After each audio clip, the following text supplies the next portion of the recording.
दोस्तों नमस्कार। दोस्तों मैं आलोक कुमार।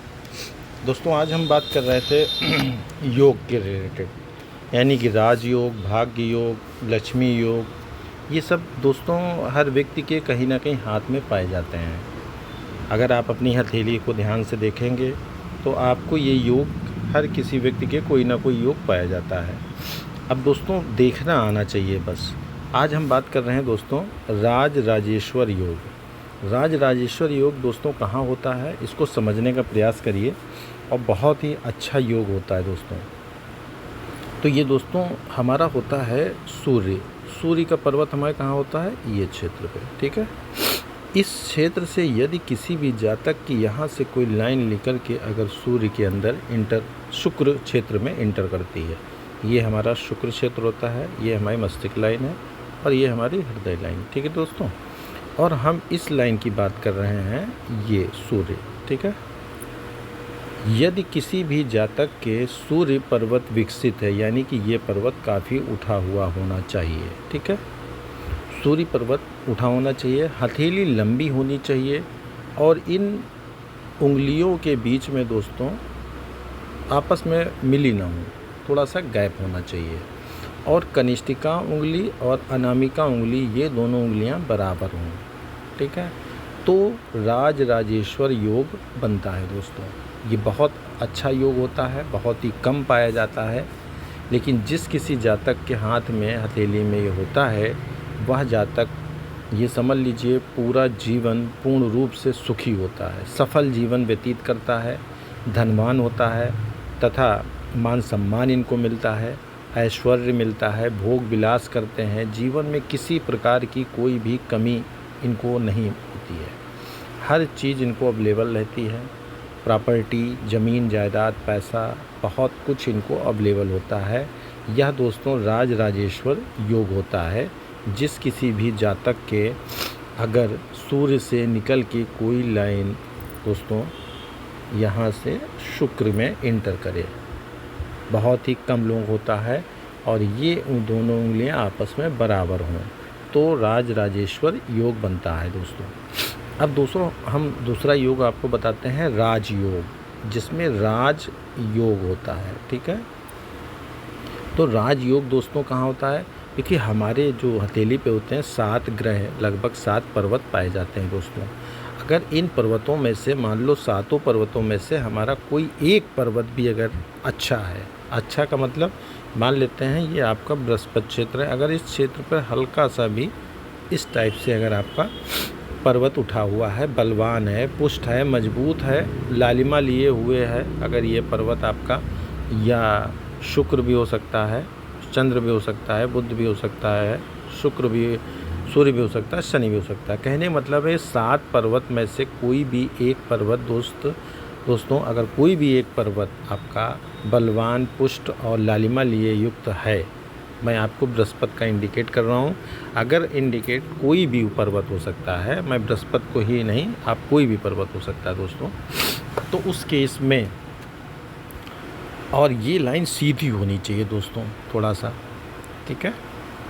अगर भाग्य लाइन यहाँ से सीधी ऐसे चली जाती है तो जिसके फलस्वरूप क्या होता है दोस्तों, अगर ये 7 पर्वतों से में से एक भी पर्वत आपका डेवलप है, तो आप समझ लीजिए यह योग आपके लिए बहुत अच्छा होता है। ऐसे लोग परिश्रम पर भरोसा करते हैं, मतलब मेहनत पर।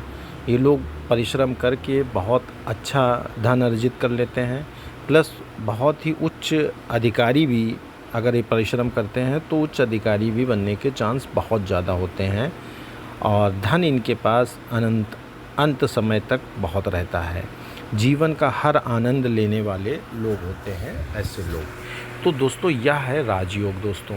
अब आपको राजयोग के बारे में बताया दोस्तों, और राज राजेश्वर योग के बारे में बताया। अब दोस्तों कल हम आपको दानवीर धन योग बताएंगे, और अकस्मात धन लाभ कैसे होता है, किन हाथों में पाए जाती हैं वो रेखाएं, तो उनको अकस्मात धन प्राप्त होता है। तो दोस्तों ये हम आपको नेक्स्ट वीडियो में बताएंगे। अभी आपको जो बताया है, आशा करता हूँ कि आप लोगों को अच्छा लगा हो, समझ में आया हो। अब मैं दोस्तों आपका ज़्यादा समय न लेते हुए सीधे टॉपिक पे आता हूँ। आपका उपाय से रिलेटेड चीज़ें दोस्तों हम बताते हैं, तो उपाय भी आप ज़रूर करें।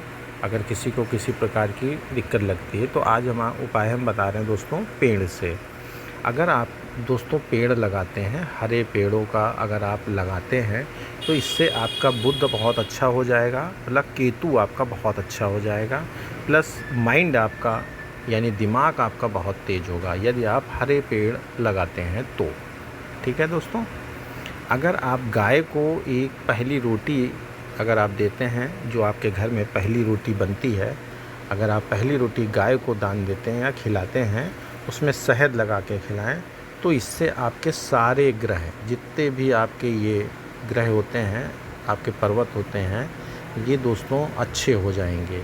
क्योंकि गाय माता जो होती हैं वो हमको बहुत कुछ देती हैं दोस्तों। अगर ये पर्वत आपको अच्छे करने हैं तो आपको कुछ नहीं करना है, सिर्फ गाय को एक रोटी, पहली रोटी आपको देनी है और घर में कोई भी प्रकार का रोग नहीं आएगा अगर आप गाय को रोटी देते हैं आपके परिवार में। दूसरी बात है दोस्तों, मंदिर में यदि आप कोई भी मंदिर में जाकर अगर आप घंटी का दान करते हैं, यानी घंटा या घंटी जैसी आपकी ज़रूरत हो, तो आप घंटी अगर दान करते हैं तो इससे आपका गुरु और वह सूर्य बहुत स्ट्रांग हो जाएगा, बहुत अच्छा हो जाएगा और सभी मनोकामनाएं आपकी पूर्ण होंगी। अगर आप मंदिर में जाके कोई घंटी दान करते हैं या घंटा दान करते हैं तो आपका गुरु अच्छा होता है, प्लस सूर्य आपका सपोर्ट करने लगता है और आपकी जो भी मनोकामनाएं होती हैं दोस्तों वह आपकी पूरी हो जाती हैं। अगर आप डेली दोस्तों रोज़ अगर आप 30 मिनट मौन समझते हैं ना, अगर आप मौन 30 मिनट बिना बोले और आप शांत होके एक मुद्रा में बैठ सकते हैं, इससे आपका केतु, चंद्रमा और दिमाग आपका शांत होगा और अंदर की ताकत आपको आगे बढ़ाएगी दोस्तों। 30 मिनट का मौन रहना आपके 24 घंटे में बहुत ज़्यादा एनर्जी देगा। चंद्र आपका बहुत मजबूत हो जाएगा, केतु बहुत अच्छा हो जाएगा और दिमाग आपका परफेक्ट। ये सब चीज़ें हैं दोस्तों।